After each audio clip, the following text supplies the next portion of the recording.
bisa kaya tanpa harus nipu, tanpa harus nyuri, ya.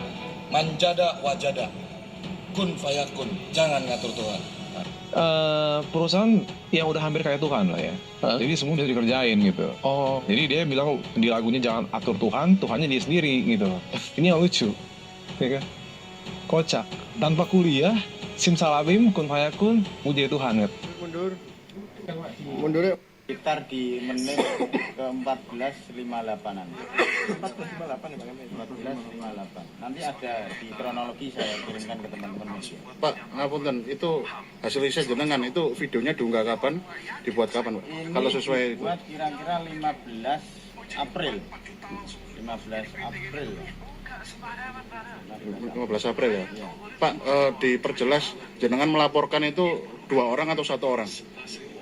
Sampai saat ini 2 orang, karena yang pertama ujaran kebencian itu yang menyampaikan adalah narasumbernya. Si narasumber, kemudian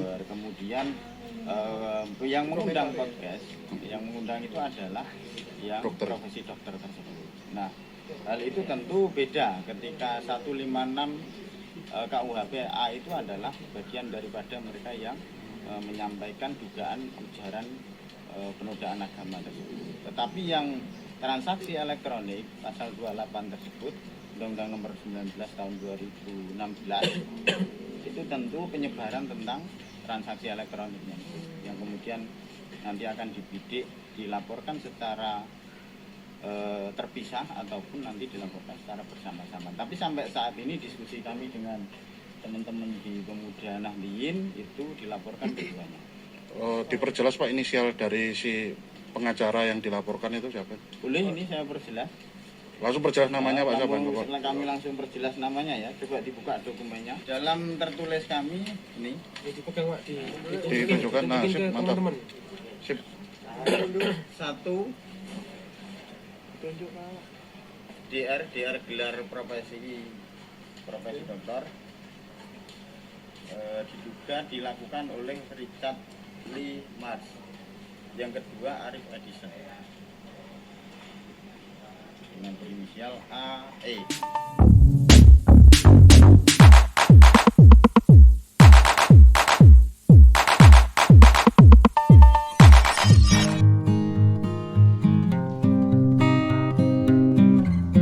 Assalamualaikum warahmatullahi wabarakatuh. Berjumpa kembali di channel Cendekia Muslim. Teman-teman sekalian, itu tadi ya potongan video dari podcastnya Dr. Richard Lee dengan seorang pengacara, kalau nggak salah bernama Arif gitu, yang kemudian dilaporkan oleh perwakilan dari warga Nahdliyin ya, dalam hal ini melalui kuasa hukumnya Syaiful Ahmad Aziz, dengan dugaan penistaan agama. Karena dalam podcastnya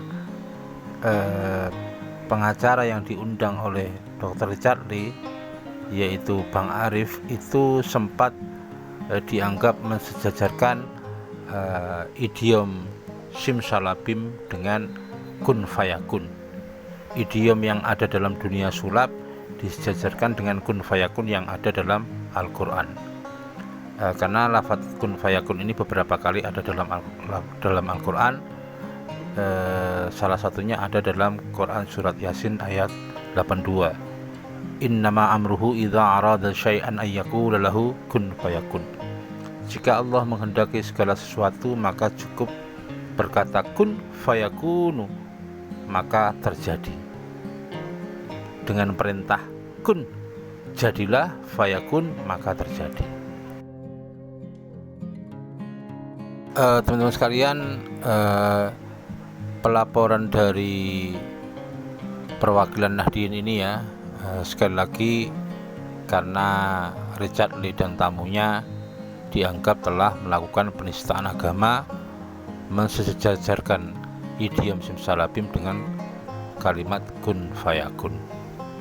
Dilaporkan di Polda Jatim, Unit Cybercrime, Ditreskrimsus Polda Jatim. Menurutku ya teman-teman sekalian, tanpa bermaksud tidak mendukung pelaporan itu ya, menurutku ini sebaiknya tidak dilaporkan lah.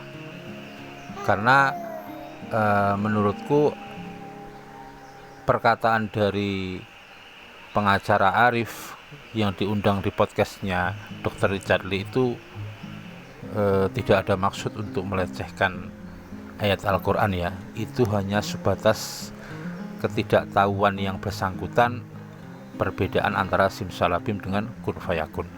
Apalagi yang bersangkutan hanya mengutip perkataan dari John LBF soal kun fayakun begitu ya. Menurutku ini di samping susah untuk masuk memenuhi unsur penistaan agama, juga ini tidak perlu untuk dilaporkan lah. Cukup ditegur, cukup diingatkan dan diberi pemahaman. Karena tidak semua orang bisa memahami tafsir dari kun fayakun.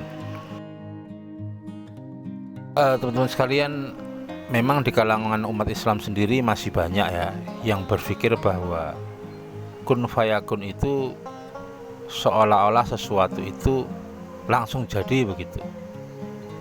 Padahal kalau kita mau berpikir atau menganalisa lebih dalam ya kalimat kun fayakun ya, kun itu sebenarnya adalah kalimat perintah, fiilnya fiil amar. Kun jadilah, fayakunu, sementara fayakunu itu adalah fiil mudhari yang menunjukkan adanya perbuatan yang sedang terjadi atau setidak-tidaknya menggambarkan bahwa itu ada prosesnya begitu. Fiil mudhari itu. Jadi itu gabungan dari fiil amar dan fiil mudhari. Kun, perintah jadilah, fayakunu, maka dia berproses dan pasti jadi. Sebenarnya pemanaannya yang lebih tepat begitu kalau dalam tafsir linguistiknya ya. Karena faktanya bahwa apa yang dikehendaki oleh Allah Subhanahu wa taala itu jadinya itu satu hal yang pasti, tetapi ada prosesnya. Bukan berarti Allah tidak bisa menciptakan segala sesuatu tanpa proses, tetapi Allah memang menghendaki sunatullahnya berjalan begitu. Kita lihat penciptaan alam semesta juga ada prosesnya, 6 masa. Penciptaan makhluknya juga ada prosesnya. Bahkan dalam Al-Quran ketika Allah menggambarkan proses penciptaan Isa sama dengan Adam, itu menunjukkan bahwa Isa, penciptaan Isa atau Yesus itu juga ada prosesnya. Ada proses mengandung 9 bulan di rahim ibunya. Jadi sekali lagi, kun itu perintah jadilah, fayakunu itu menunjukkan ada proses menjadi.